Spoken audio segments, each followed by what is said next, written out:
지금 물 끓이는 어때? 물 끓는 소리. 끓이죠? 네, 물 끓이죠? 소금이 소리 또 떠야 그게 아니고 물 끓는 소리에 이어서 들린다고. 예, 다 들어요. 하라고. 물 저 지금 끓이고 계시는. 예. 시간 아직 1분 남았네요.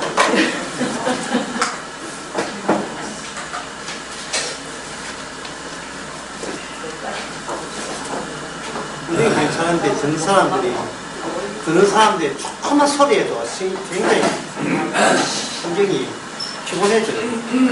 선생님, 물티슈 주셔.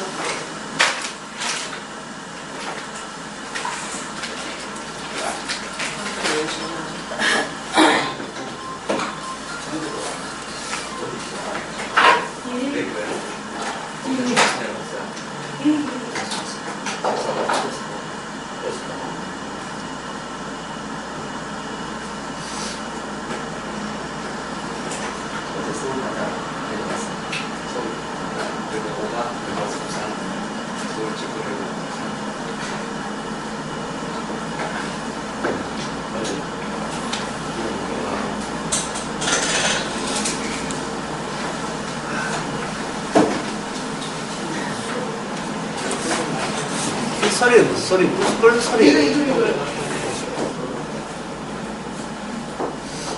됐습니다. 이제 시작하도록 하겠습니다.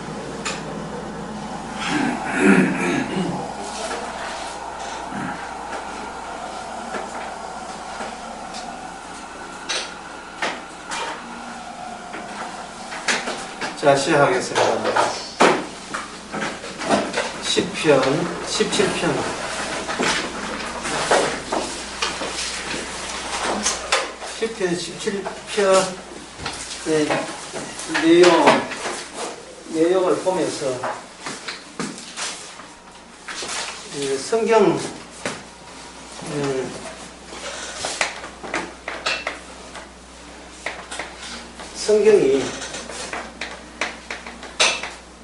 객관적이다는 것을 명심을 해야 돼요. 10편, 10편, 17편도 마찬가지고. 창세기 1장에서 객관으로 창세기 1장에서는 뭐냐 객관이죠. 왜냐 해가 달에 별이 있으니까 실제로 지금도 해가 떠 있잖아요. 객관이죠. 근데 창세기 2장 3장에 와서 이걸 뭘 바뀌냐 하면 주관으로 바뀌어요. 해와 달이 있더라도 중요한 것은 해와 달 별이 아니고 내가 그걸 어떻게 느끼느냐, 내한테 무슨 의미가 있느냐, 이게 더 중요하게 되어버렸죠. 인간이.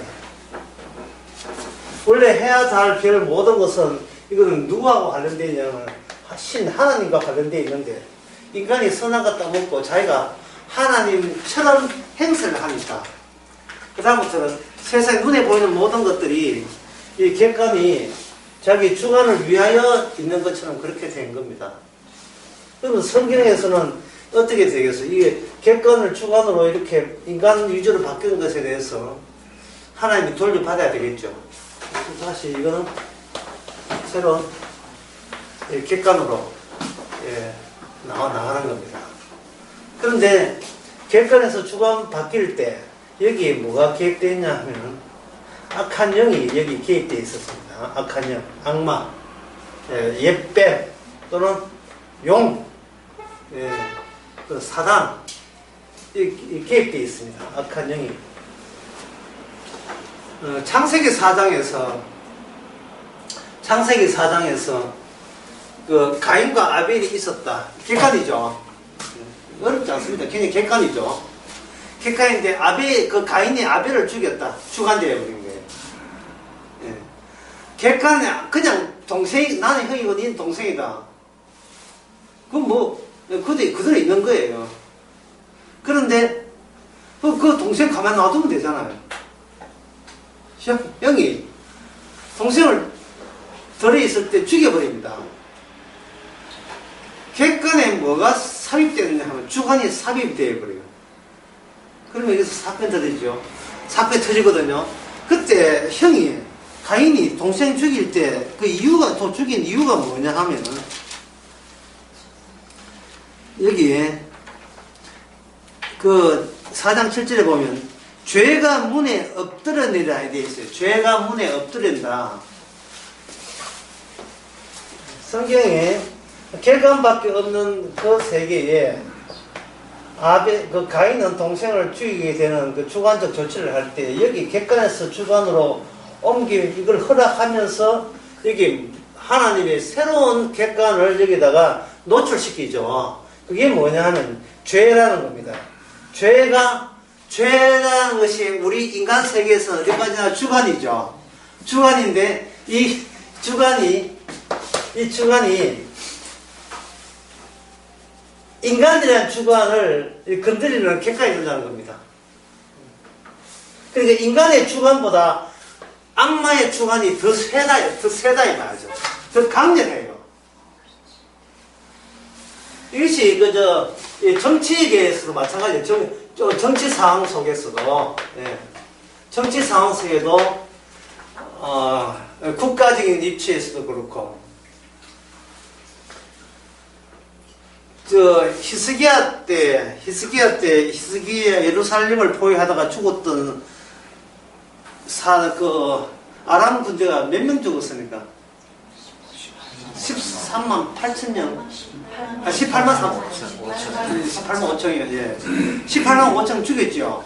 그 사람들이 왜 죽어요? 왜 몰려왔습니까? 그거는 국가의 부름을 받고 했지. 자신에서 자비내가지고 택시 대절해가 이렇게 온 거 아니죠. 그러니까 이건 뭐냐 하면 국가는 악한 영의 주관이 그냥 하고 싶지 않은 젊은이의 주관을 보다 뭐하냐 우세한 거예요. 우세하단 말이에요. 그러니까 이 주관과 주관들 플러스 주관들이 모여서 이게 뭐가 되냐면 거대한 주관이 되네. 거대한 주관이 되고 이것이 뭐냐 객관으로 활동하게 되는 겁니다. 객관으로 활동하게 되죠. TV에 보면 나는 자연이다. 예. 그런 프로 있죠. 세상 살기 싫어서 산 속에 혼자 기다가지고 예. 가족들 다 버리고 지만 편하게 살겠다.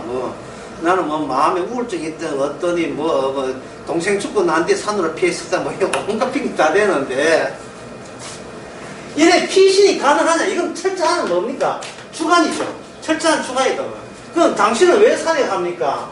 하나 물으면 난 세상에 나오면 죄를 짓기 때문에 나는 산속에 혼자 있으면 남한테 피해도 안 주고 좋지 않으냐 이러는 거예요. 그러나 이렇게 산속에 혼자 피신한다고 해가지고 절대적인 주관의 기능을 혼자서 할 수가 없어요.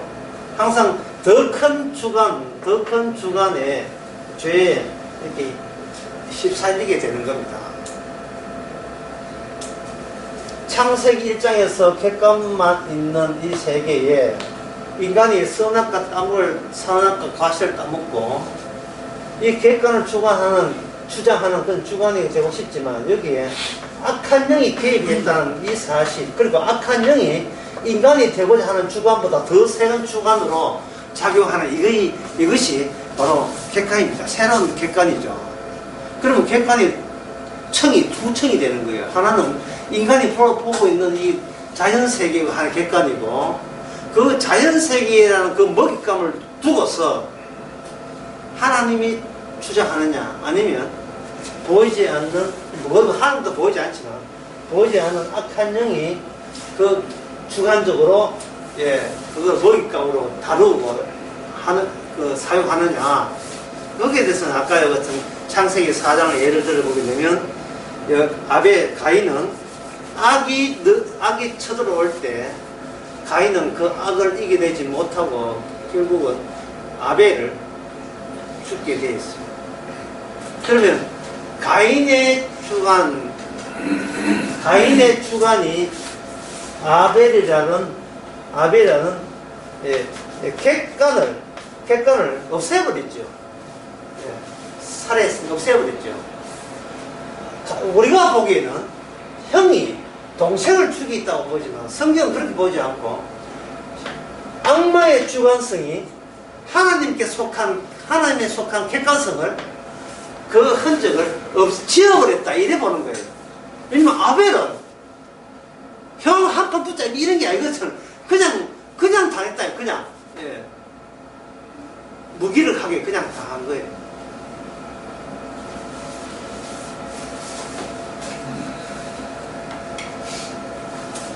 그래서 시편 내용 17편도 마찬가지 모든 내용들은 객관에서 주관된 것을 하나님의 열심으로 하나님의 계획하신 이스라엘한테는 주관을 뭐로 전환시키냐 하면 하나님의 원하는 악마의 주관에서 벗어나 하나님이 원하는 객관으로 전환시키는 작업이다. 이렇게 보시면 됩니다. 지금 우리가 공부하는 시편 17편도 마찬가지예요.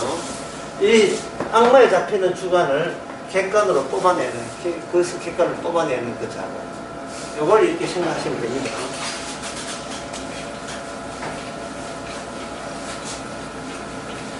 예, 이 작업을 하기 전에, 먼저 마태복음 21장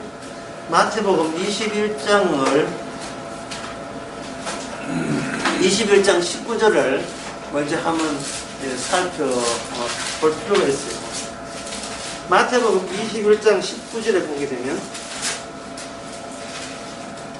거기에 나무 한 그릇 나오죠. 예. 무화과나무,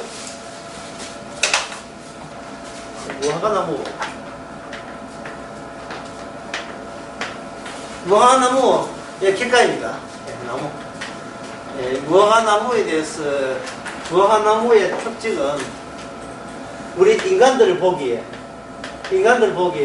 그야말로 그 객관이고, 그냥 객관이 아니라 하여튼 뭐 수수 객관이라고 볼 수 있어요. 왜냐하면 본인이 난 나무 안 할래, 나는 이제 코끼리 할래 이럴 수 없고, 난 나무 여기 심보다 딴 데가 옮길래, 저쪽 가서 나는 자라날래 할 수는 없어요. 그게 땅에 박혀버렸으니까.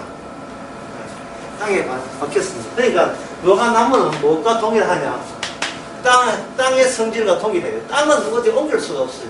땅의 객관성과 동일합니다. 이게 땅의 일부죠. 땅의 일부라 할 수 있어요.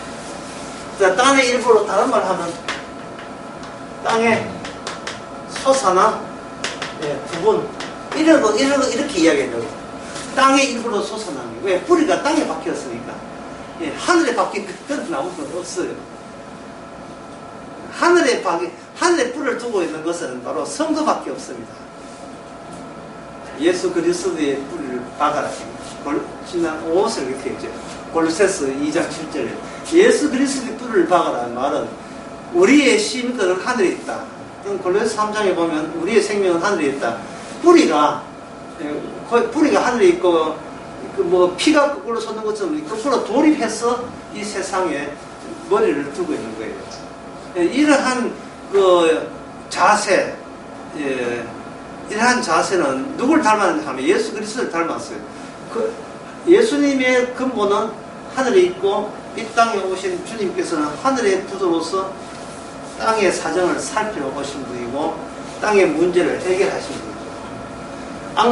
악마의 주관성에 사로잡혀 있는 이 객관적 창세기 1장에 나오는 원래 그 객관성을 하나님의 영광을 위한 객관성으로 전환하기 위해서 예수님께서는 손보놓고 오신 거죠. 그런데 이제 무화과나무는 땅의 일부가 되는 겁니다. 이 인간들 보기에, 제자들 보기에 이건 주관이죠. 예, 죄인이니까 주관입니다. 악마의 영의 사로잡혔으니까 주관이죠. 주관을 보니까 무화과나무는 무능하죠. 누가 무능하냐면 인간에 비해서 무능하다 이 말이죠. 인간은 유능한데 주관이 있으니까 뭐든지 하고 싶고 계획 짜고 싶고 기대하고 있고 다 있다 이 말이야. 아니 네가 계획이 잘 있구나 뭐 이런 거잖아. 상관이 뭐 계속 계획 세우고 뭔가 시도해보려고 하고 또 다른 사업을 한번 꾸려볼까 하다가 장사 치우고 다른 장사 해볼까 끊임없이 뭔가 해보는 겁니다. 그 학교도 뭐 한 군데 두 군데 여러 군데 내보고 해보다가 하다가 또 때려치우고 뭐 여러 가지 한다 이 말이죠. 또 시집 안 가고 스사하고. 그런데 뭐가 나오면 무능하다 이 말이죠. 그런데 예수님께서 딱 오셔가지고 인간들 보기에 무능하고 땅에 그냥 아무 같은 모아타는 모화나무를 향하여 뭐냐면 그걸 열매를 원해요. 열매를 맺히는가 보자 하는데 아주 때가 안 돼서 열매가 없어요. 열매가 없으니까 어떻게 되었습니까? 아무것도 얻을 수 없으니까 저주를 해버립니다. 내가 무화나무를 묻고 싶은데 없으니까 저주를 해버려요. 무화나무에 저주를 해버립니다. 무화나무가 놀란 게 아니고 누가 놀래버렸냐? 제자들이 놀래버렸어요. 왜냐하면은 객관에 저주를 한다는 말은 이거는 성립이 되지 않죠. 왜 그러냐면 주관에는 인간의 주관이라 하는 것은 그냥 주관이 아니고 선악의 의식을 가지고 있는 주관이라는 말이에요. 그러면 선은 복이 되고 악은 뭐가 돼요? 저주가 되는 것은 주관일 경우에만 이게 합치되는 거죠. 예, 자기 어떤 자기 의지라든지 자유의지라든지 뭐 이런 게 있을 때는 이게 벌을 받아도 납득이 돼요. 벌을 받아도. 예, 아이고 잘못한 게 뭐 있는 모양이다. 납득이 되는데 무화나무를 저주해버린다는 말은 이것은 무화나무가 놀란 게 아니고 제자들이 놀래버려요. 앞뒤 전혀 자기가 알던 앞뒤가 안 맞는 겁니다. 이것은 바로 악한 악명에 의해서 생각하는 그 객관이라 하는 것은 사실은 소멸 대상의 객관이에요. 멸망 대상의 객관이라. 그러니까 우리 주관에 문제가 생겨요. 우리 주관 자체가 이게 뭔가 망가져 고장났어요. 그 주관이 고장나니까 인간이 쳐다보고 있는 모든 객관적 창조 세계, 과학, 눈에 보이는 모든 변화 이 자체가 이 엉터리가 되는 겁니다.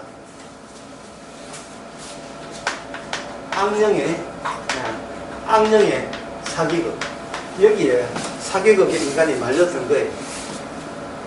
인간의 사기극에 말렸다는 말은 그냥 사기당했다가 아니라 정반대, 가치가 정반대. 저주를 복이라 여기고 복을 저주라 여기던 겁니다. 왜냐하면 악마 자체가 하나님의 주관과 대치되기 때문에, 정반대이기 때문에 하나님의 뜻과 정반대되는 그 심보를 그대로 아담이 거기에 한패가 되어가지고 우리까지 계속 물려받으니까 단순히 틀린 게 아니고 대치가 되고 반대가 되는 거죠. 사는 것은 좋은 것, 죽는 것은 악한 것. 그렇게 생각하잖아요. 사는 것은 좋은 것, 죽는 것은 나쁜 것. 그래서 이 자리에 참석 못한 사람도 전부 다 나쁜 것을 계속 합니다. 사는 거 죽는 거. 참석하면 죽고 하다도 알아서 산다 뭐 그런 뜻인가요? 살기 위해서 사는 것보다 더 소중한 거 없고 사는 것이 남는 거고 사는 것이 결국 성공한 일이라고 여기는 그러한 객관적 세상 속에 우리가 살고 있습니다. 그런 세상 속에. 왜 이래 사람들이 그래서 모든 해석에 있어서 모든 성경 해석에서의 정답은 뭐냐면 성경 말씀에다가 뭐를 집어넣냐 하면 주님의 한 저주를 집어넣는 거예요. 죽음을 집어넣고 해석하는 겁니다. 죽음을 집어넣고.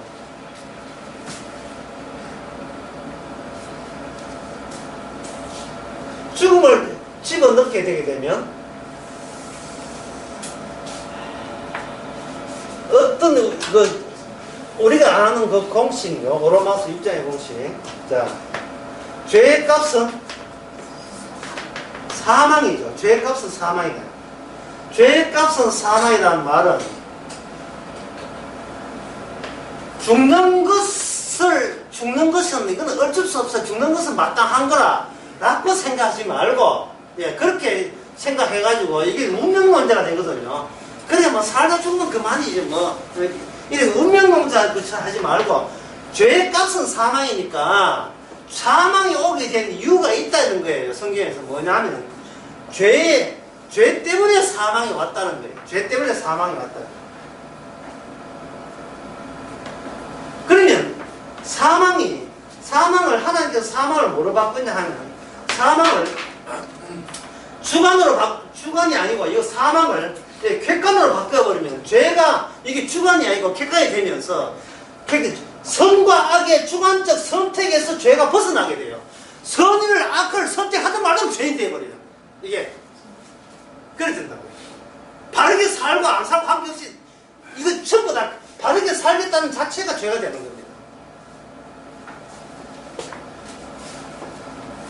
인간 세계에서 인간의 주관, 마귀의 주관, 악한 영의 주관에서는 사람들은 잃는 것을 고통스러워해요. 잃는 것을 고통스러워해요. 제일 부모로서 또 엄마로서 제일 고통스러운 것은 바로 젊은 나이에 자식이 죽는 거죠. 아들을 잊어버리는 겁니다. 누가복음 2장에 나오죠. 마태복음 2장. 예수님이 떠난 자리가 그냥 빈자리가 아닙니다. 예수님이 떠난 자리는 이 세상에 가장 귀한 것을 잃어버린 어머님의 통곡의 자리죠. 라헬이 자식을 잃어버려도 통곡하고 예수님이 떠난 어떤 자리에 예수님이 있다, 그냥 태어났다, 떠났다, 아무렇지도 않다, 이게 아니에요.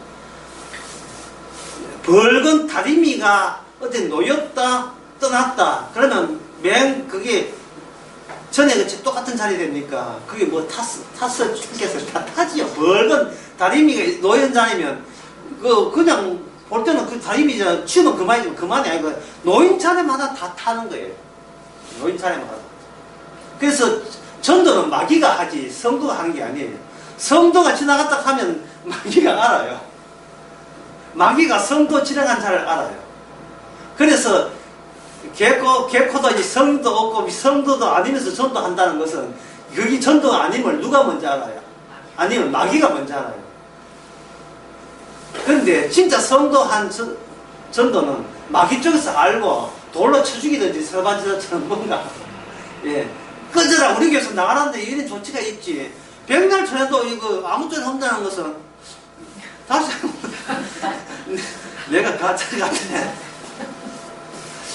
뭐 맥히지도 않아. 사람들이 잃는 것은 고통이죠. 오다가 들은 이야기에서 어떤 분이 2년 동안이나 복음을 들었답니다.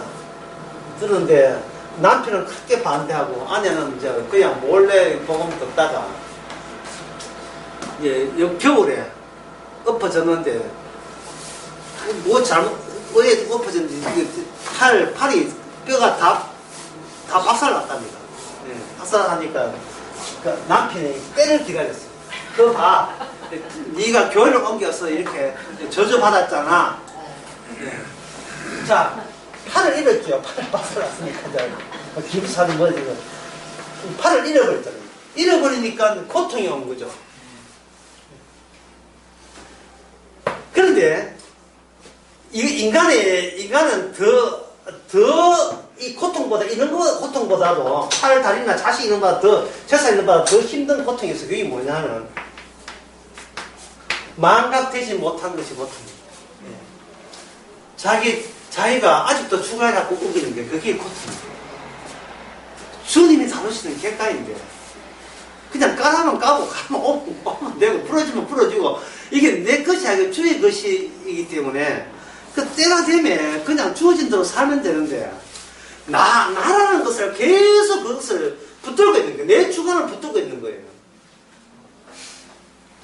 어지간한 거 잃어버리면 참아내요. 뭐 잃어버려도 뭐 이겨내야지.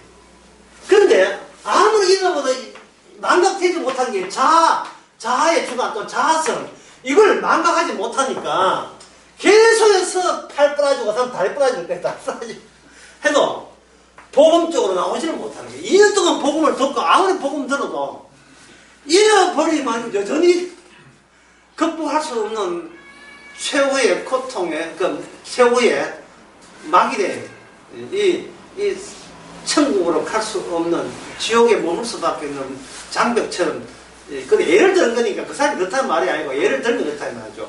내가 이거 부러졌으니까, 그래 저주받았으니까 내가 잘못된 선택을 해가지고 기존 교회 다닐 걸 괜히 복음 많은 교회 갔다라는 선택을 하게 만들 때 그 원인이 뭐냐 하면은 내가 팔을 있더라도 내 자아성, 내 주관성, 내 가치는 뭐 하겠다는 그 고집이 그 악마가 계속 쥐고 있다는 겁니다. 하나의 그 사람이 그렇다는 게 하나 예를 드는 거니까요. 그 사람 그 사람 모르니까.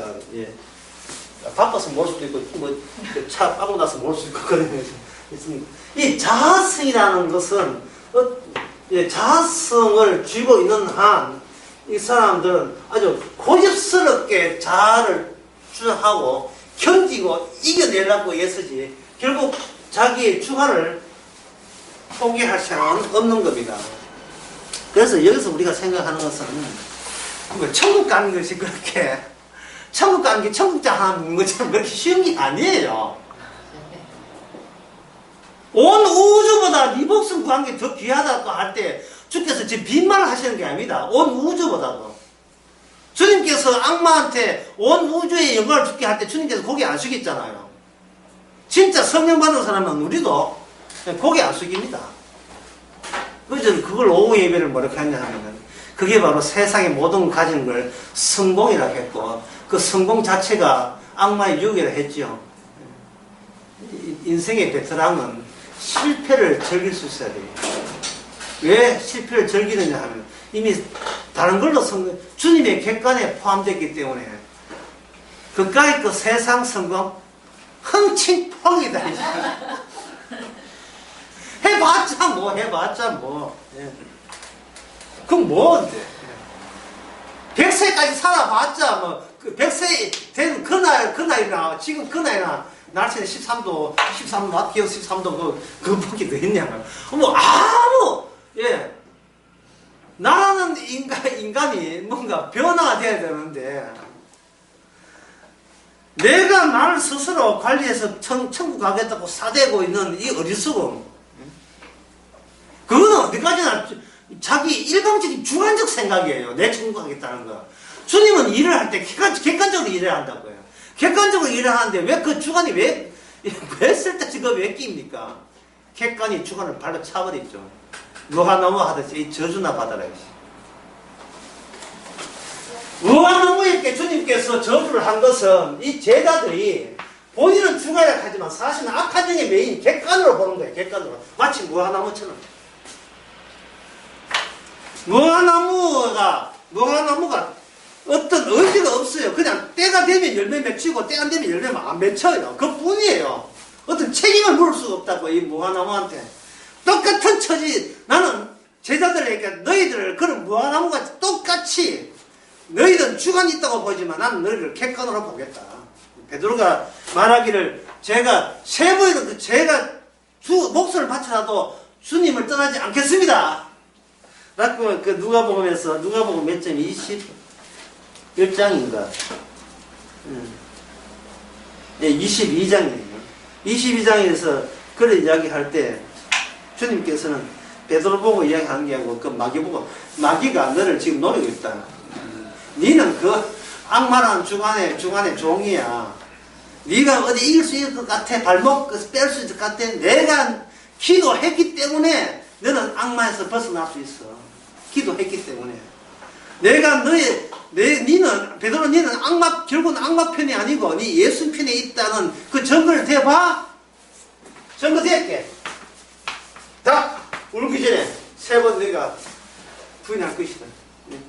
이게 시나리오에 갑본산 봐요. 주님에게 갑본산 줘야 되겠어. 닭 3번 울 때, 닭 3번 울기 전에 3번 나를 부인해야 돼. 니는 각본대로 니는 진행될 거야. 그 정도는 니 객관이야. 베드로야. 니 아직도 주관해가지고 제가 목숨을 바치겠나 헌신하겠나이다. 뭐 이러냐. 제가 어제 나설기에 그런 예를 들었지요. 사적 기도에서 벗어난 무시로 기도의 기도는 무시로 기도는 예, 우리 소모가지를 비틀어 가지고 수도원에서 수저에서 우리를 끌어내는 게 가자 집어 쉴 때는 이런 짓 하고 있어. 도 닦겠다고 여기 위에서 무슨 짓 하고 있냐 이 말이죠. 예? 그거 안 되면 안 돼요. 소모가지를 갖고 한다는 말은 나 주가는 쓸모없다는 뜻이에요. 이 땅에서 잘해드리겠습니다. 성결하게 살겠습니다. 그딴 짓 하지 말아요. 그딴 짓 하면 이거 악마의 사기극에 말려든 거예요.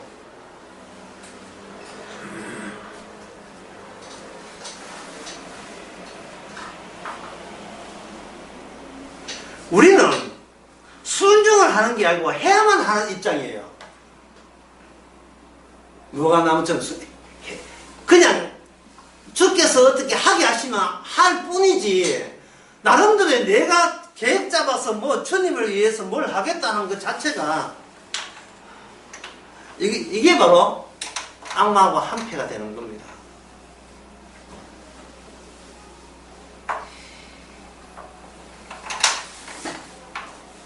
자, 오늘 시편 17편을 보면 그 진행 방향이 두 가지 진행 방향이 돼요. 첫 번째 전반부는 뭐냐 하면은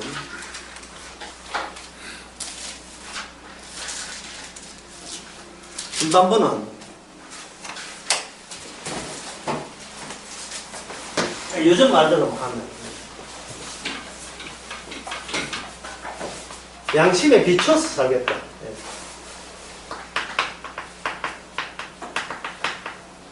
양심에 비추어서 양심대로 살겠습니다. 양심이라서 아까 제가 주거 이야기하면서 이거는 주관적으로 산다는 것을 표시한 거죠. 양심에 비추어서 살겠다. 이게 전반부예요. 그런데 여기 뒤에 부분에 이게 전반부에는 내가 나름대로 바르게 살도록 하겠습니다. 나쁘지 않아도 바르게 살겠다. 이 후반부는 뭐냐? 그런데 말입니다. 그런데 여기서 뭐가 되냐? 이 전기 등장해요. 이 두 개가 이 시편에 있는 이 다윗이 납득이 안 돼요. 아니 나쁜 짓 해서 온다면 저기 와서 나를 괴롭히고 나를 모함한다는 게 이해가 되는데 양심대로 바르게 하나님의 뜻대로 바르게 살고 순종해서 사는데 왜 전기 등장하느냐? 거기 한눈에 납득이 안 되는 거예요. 이게 무슨 되는 거예요? 아니, 나를 괴롭히는 나쁜 사람한테 가라면 왜 좋은, 착하게 사는 나한테 왜 적이 발생되느냐, 이 말이에요. 여기에 오늘 대신에, 오늘 제목이 나와요. 오늘 제목 미리 제가 다 적으니까. 바로, 배신. 하나님이 나를 배신하는 거예요. 하나님이 나를 배신하는 겁니다. 이 배신이 없으면 이게 객관에서 주관에서 객관으로 안 변화해요. 이미 우리가 본인도 모르게 악마의 주관에 놀아난다면 주님이 자기 백성을 찾아내는 방식은 딱 하나밖에 없습니다. 우리의 뜻에 배신하는 거예요. 이럴 줄 몰랐습니다. 이럴 줄 몰랐어요.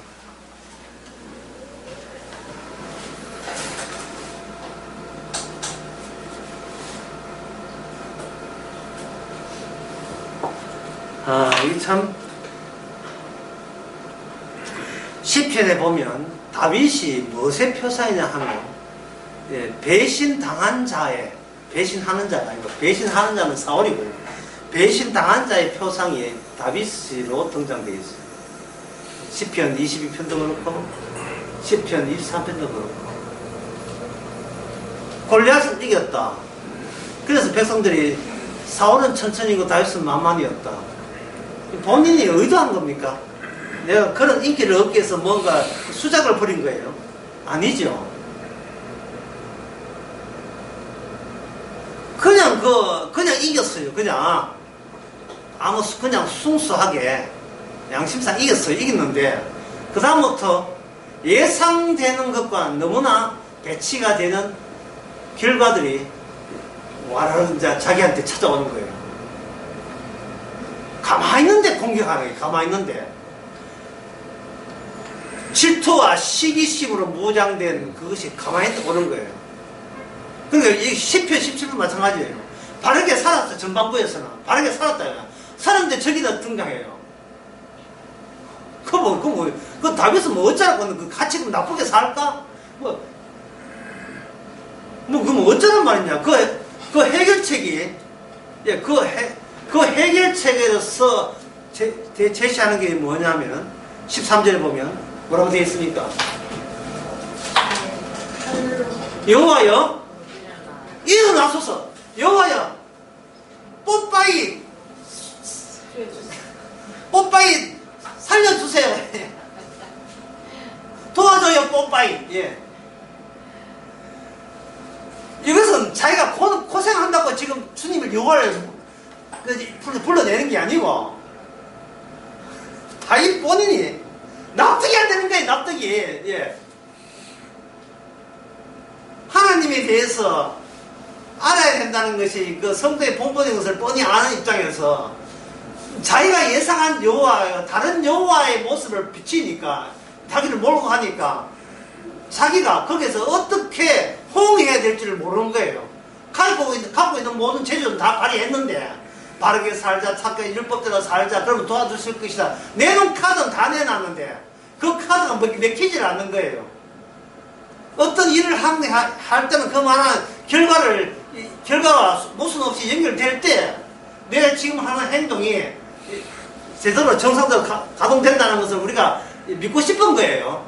역시 나도 신자 맞다고 이렇게 자기 자신도 안심하고 싶고. 그런데 그 세상 돌아가는 이 객관적 세상은 그걸 배신하는 거예요. 배신하는 이유는 뭐냐면, 네가 운명에서 네가 벗어나라. 운명에서 벗어나라.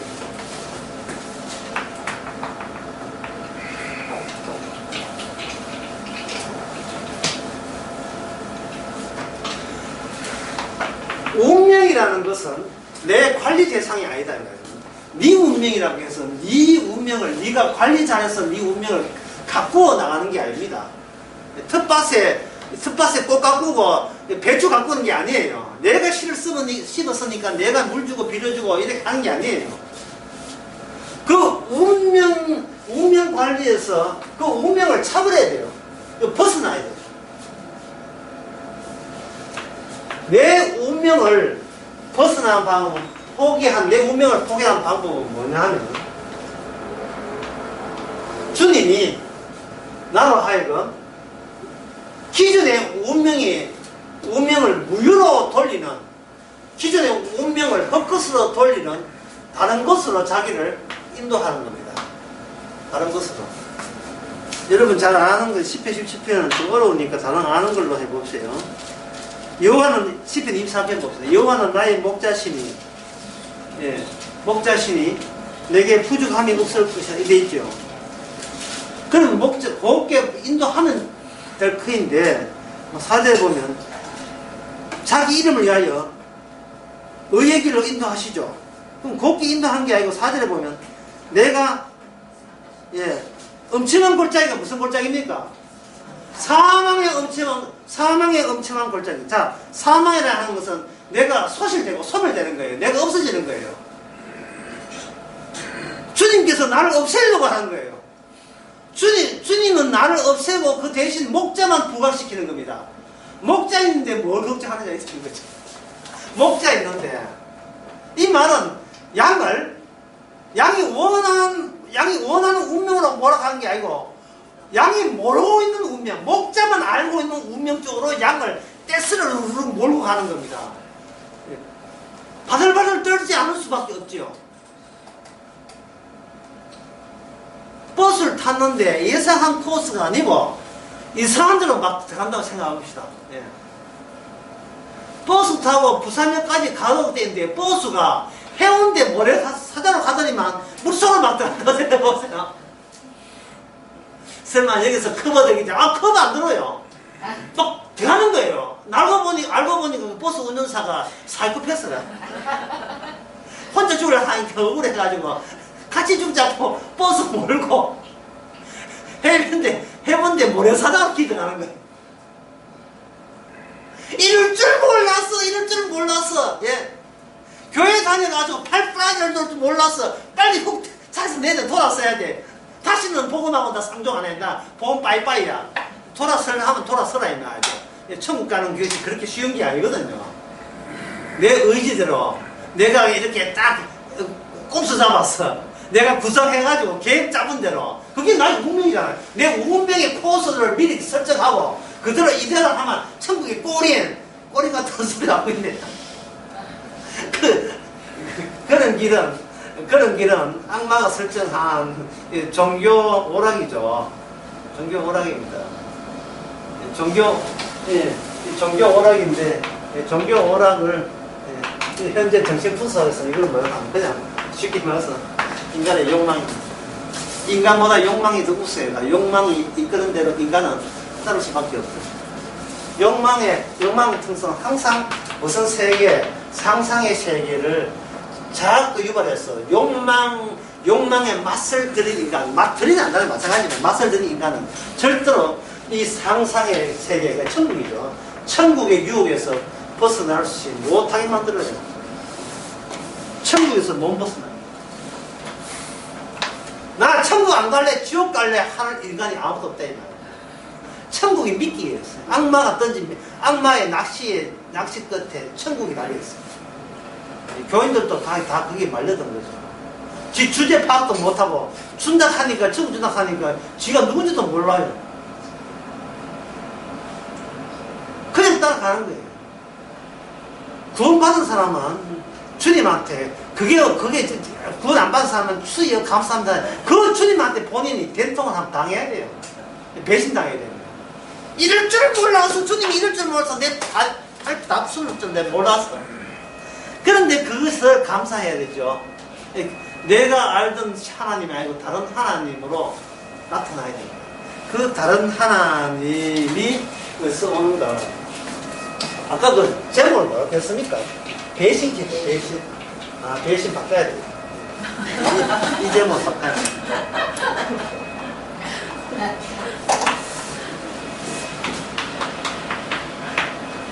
분출.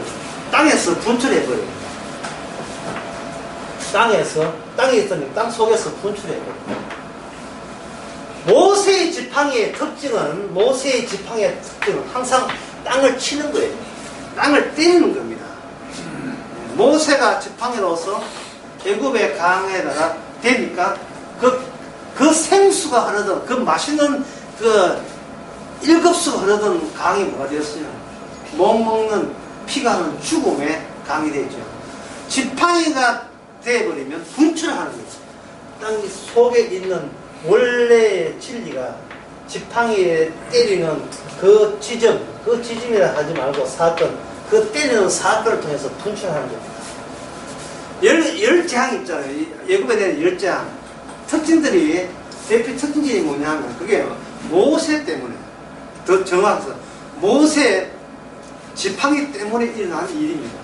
그게 어디에 근거냐면 열재앙을 하기 전에 출애굽기 4장에 보면 거기에 하나님 등장하죠. 모세 등장하죠. 그 중간에 뭐가 등장합니까? 지팡이 등장합니다. 지팡이 가지고 하나님의 자기 뜻을, 자기 계획을 알려줍니다. 지팡이 던져라. 뱀이네. 근데 니 그동안 뱀 지고 있었어. 머리는 쥐지 말고 꼬리를 잡아라. 도로 지팡이 됐네. 그래, 그렇지. 바로 네가 쥐고 있는 지팡이가 아니고 하나님이 쥐고 있는 지팡이로 사용하겠다는 거예요. 그러니까 모세는 그냥 시다바이죠. 그 시킨 대로 하고 하나님이 직접 애굽이라는 객관을 애굽을 치는데 애굽이 아니고 애굽을 표상되는 숨어있는 하나님, 보이지 않는 하나님이 보이지 않는 악한 영과 대결장으로서 애굽이라는 객관적인 땅을 사용하시는 거예요.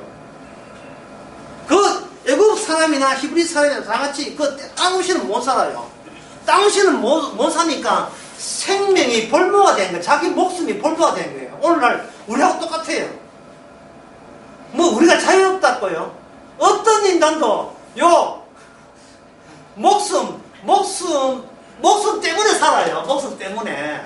자식 교육도 마찬가지다. 네가 이래 공부 못하니 못 먹고 산다 하잖아요. 네가 그렇게 공부 못해가 어디서 밥 먹고 살래?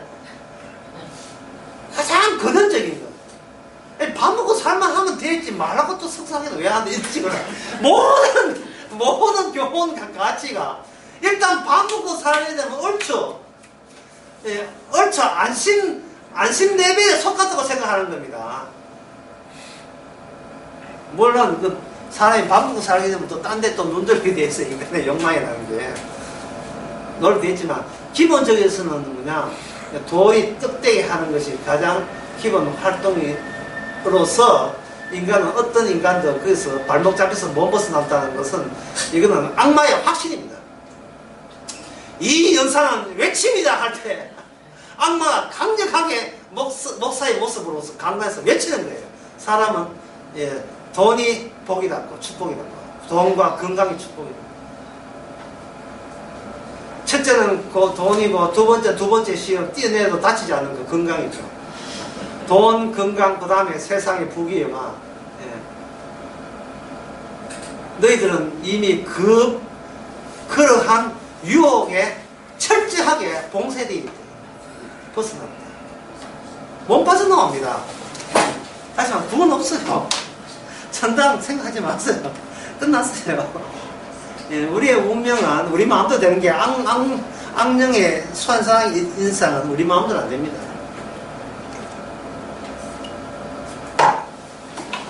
모세가 등장해가지고 사건을 일으켜서 하나님의 사건을 일으키니까 여기서 지하세계가 분출되죠. 이 분출되면서 뭐냐면 바로 배신의 논리가 땅에 펼치게 됩니다. 배신의 논리.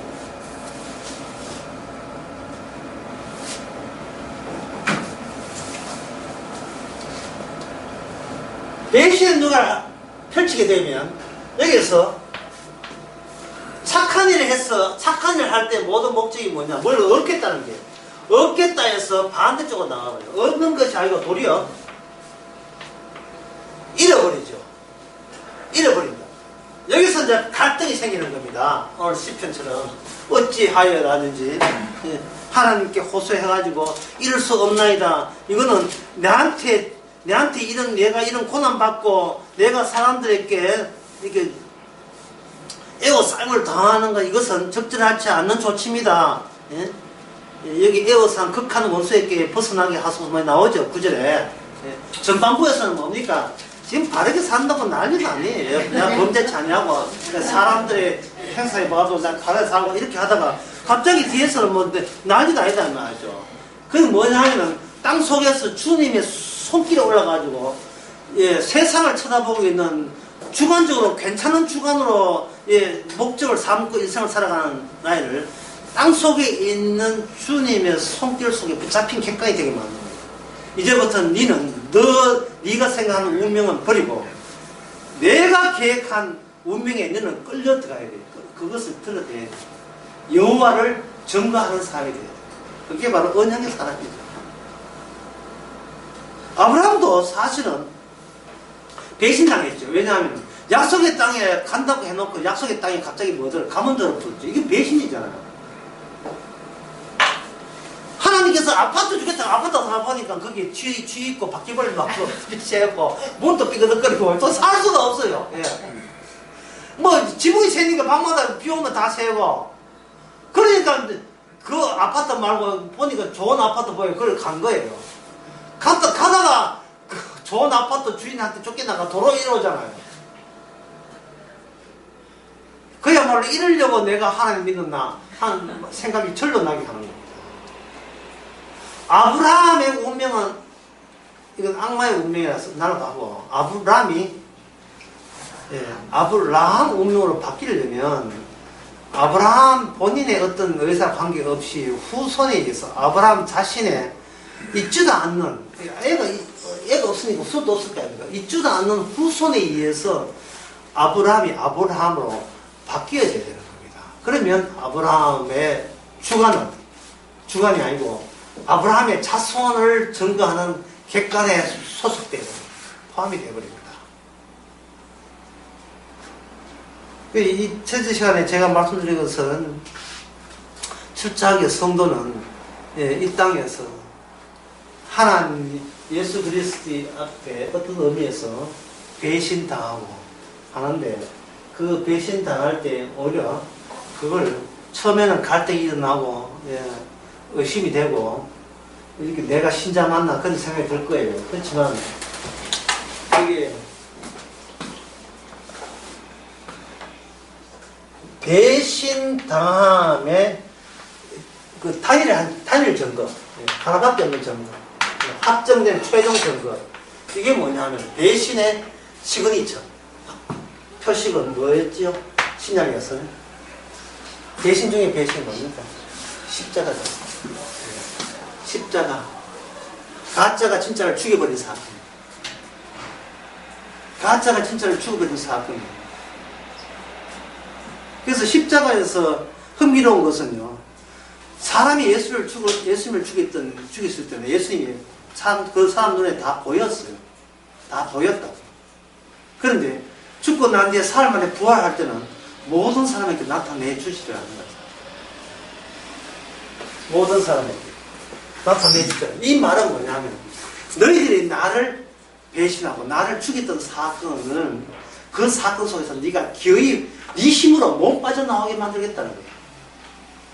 부활한 주님 보면 믿을게 라는 소리를 아예 그 합리적 시도를 차단시키는 겁니다. 못하게 만들어요. 우리 손으로 죽인 예수님이 사흘 만에 부활했구나. 하지만 그게 진짜인지 안 된지는 그걸 보시면 믿었겠다. 이런 나온 사람한테는 절대로 구원되지 못하게 만들어요.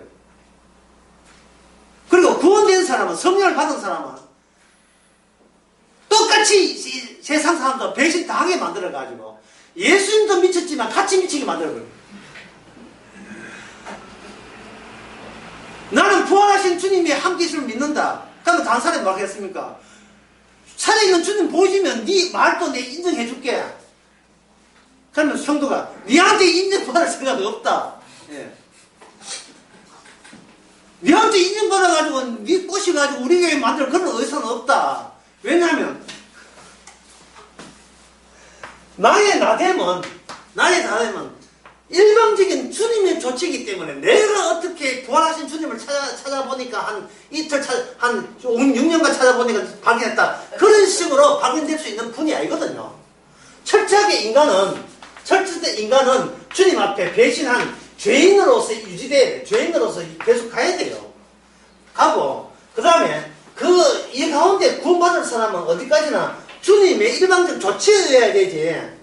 어떻게 한 수 가르치고 지식이 있어가지고 그래서 구원되는 수는 하나님의 배신하는 그 개념 자체, 배신하는 그 내용 자체를 주께서는 그걸 지어버리기 원치 않은 거예요. 그걸 계속 생생하게 배신 당한 자만이 산다는 거.